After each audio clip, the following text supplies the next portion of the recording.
You want me to carry you? Yeah. They have a kayak. You wanna go? Gonna go her? We have gone kayaking. Yes, but we can do kayaking all the time. You come with me, okay? Come with me. Go to daddy, okay? Come with me. Thank you. Let's go to this kayak. No kayaking today. We're going to Hello. go to the Come on. boats. Hello? I'm gonna drop you, alright? Oh, look at that! Oh my God, that's okay. That's why we are in water. Please. Yes, please, yes. My Auntie Didi. Also, Didi, sama sit bandar. You can sit with Auntie Didi or me? Yeah. Yeah, look down here. There you can see the things. Hey, where? There. Oh. Wow. Yes. Oh, bubbles. Oh yeah. That is fishy. Fishy, mommy. Fishy. Good morning, everybody. How's everyone doing? Great. Everyone can hear me okay? Yes. Great. Now, before we get started, for your safety, this vessel is equipped with 2 fire extinguishers, some life vests, and first aid kit that are located at the bow of the vessel. We're also equipped with a VHS radio in an unlikely event of an emergency. Our captain in command today is Captain Stephanie. Good morning. Captain Stephanie is actually one of the 2 female captains that we have here on Half Moon Key. She's also my mother. Okay. Now, my name is Isha. I said your personal Isha, and I'll be your tour guide / narrator today. Now, this is a glass bottom boat, but this isn't a glass bottom boat tour. This is the ecology tour. The glass is just here as a plus, so I can share what I know with you guys, okay?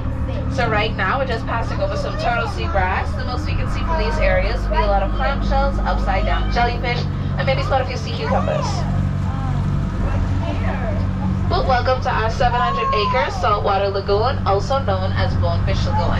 Now, if you guys don't know what a lagoon is a body of water surrounded by land with one way in, one way out that directly leads into the ocean. If you guys look over to my right at the back, you can see a white sandy patch. That right there is normally where we do our emergency landings or when the bigger bosses want to take a little visit. Now, they normally visit on a seaplane, and we do have a helipad for the same purpose. Now, because of that seaplane landing, this area would also be known or called our Half Moon Key International Airport. Now, right next to it, you guys can see the highest point here on Half Moon Key. It goes to about 60 feet above sea level. Now, we do have a neighboring island called Cat Island. It isn't filled with a bunch of cats, but it does have the highest point in Bahamas overall. It goes to about 206 feet above sea level. It's called Kumu Hill, and that's what we would call our mountain. Now, in this lagoon, we do have a lot of teeming marine life, such as sea stars, sea urchins, sea mosses, sea cucumbers, upside down jellyfish, rays, lobsters, shrimps, conchs, just to name a few. But coming up on my left, we'll be passing our Stingray Venture. Now, our Stingray Venture is an all-girls club. They voted every single guy out because the guys always want to play a mate. The girls not really into that all the time. But that's like 5 times a day. They eat squid, shrimp, fish, and conch. Now, if you guys get a chance to interact with them later on today, the instructors would actually do a little Stingray shuffle into the sand so the shrimp mistakenly step on them and make them feel threatened. Now, the dark spots in the netted area that we'd be passing and seeing, those would be some of our stingrays. And in order for you to interact with our biggest ones, you would have to make a group circle and everyone who's on that tour with you. Now, our biggest ray is about 252 pounds. She told me I could share her with you today. But stingrays are rays, they are people friendly. They love being pet, played with, fed, and kissed. But sometimes we do keep them barred. In the event that we have a storm coming, we can let them out and we let them, they'd be able to defend themselves against barracudas and sharks, which would be their main predators. Now, how do we get them out back? Free food is answer.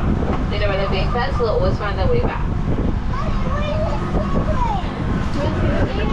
Now, stingrays, they don't have any teeth, but they do have a strong cartilage. They crush your bones. So when feeding them, the instructors would ask you to tuck in your thumb like this and let them suck the feed right on off. They do have a suction that is twice as strong of a normal vacuum cleaner. But right now, if you guys look down into the glass, you can see that we're now passing over the deepest point here in our lagoon. So this goes down to about 18 to 20 feet, depending on our tidal change that we have every 6 hours. Yeah, there's maybe dolphins or higher. Yes. Now, right now, if you guys look over to my left, you can see a cell tower in the distance. So that cell tower is roughly around 70 to 75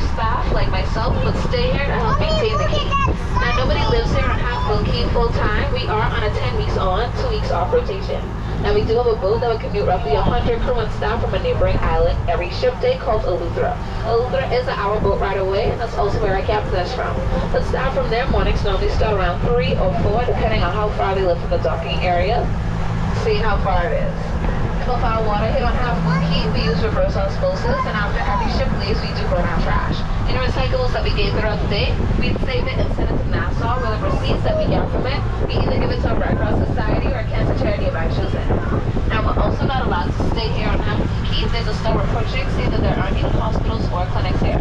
So we either go to a neighboring island or our home island, depending on the time and sense of emergency. Now, something that would help us out when we're having a storm would be our red silty mangroves. With their crisscross branches, they do break up a lot of the water before it comes near the key or an island. Now, Half Moon Key was bought back in 1992 from Carnival by our Bahamian government from Carnival Clark for about $6.5 million. Later, $17.5 million was then poured back into the development that you guys now see today.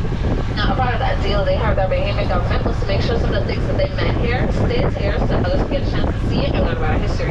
So if you guys want to take an Eagle Lagoon cruise, nature walk, or bike and hike the tour, you can actually still see some of those structures from the late 1700s.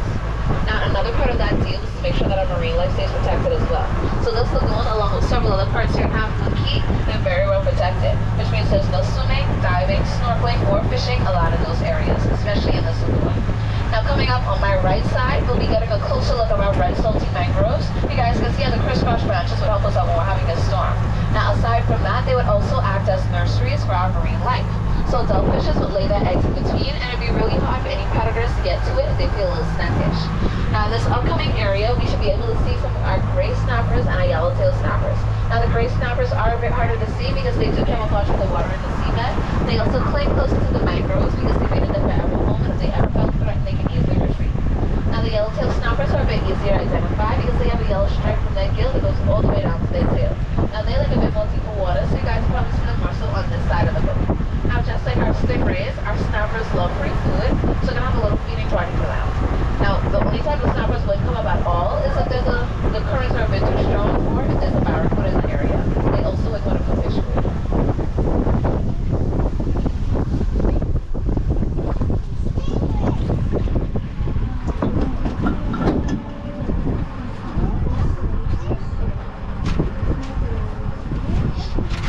We're going to see some crabs.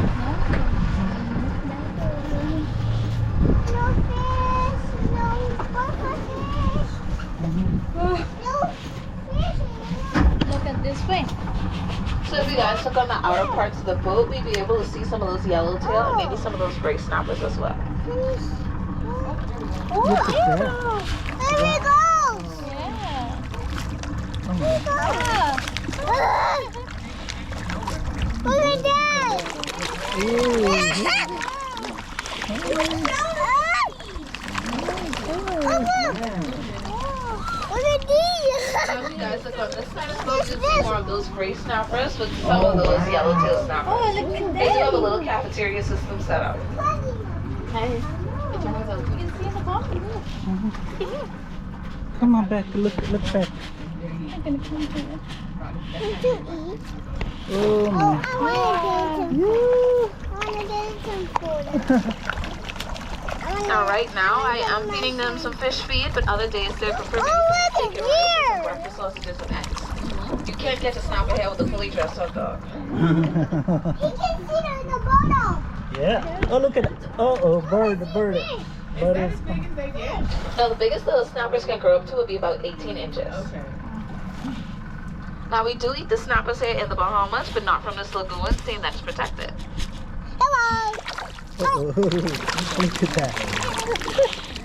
Oh my god. Oh. Dito, look at that. The big one. Look at that. The bigger one. Yes, oh my God. Ooh, my God. Uh-oh, Uh-oh. the birds are coming too. Birds can be.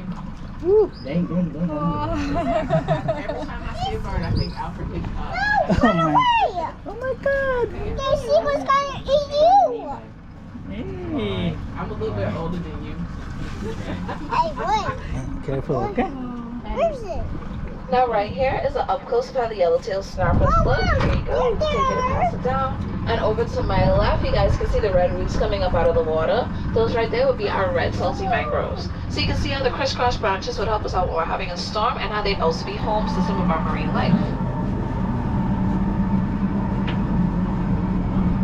Oh, Yeah, like that. swimming is not like. Oh, like this. Yes. Yes. Like this one. Okay. Give it to Daddy. Daddy needs to see. Okay. Thank you very much. Have a seat. Have a seat. There are gonna be some more things we're gonna see. Don't Okay. go down, okay? It's not for swimming.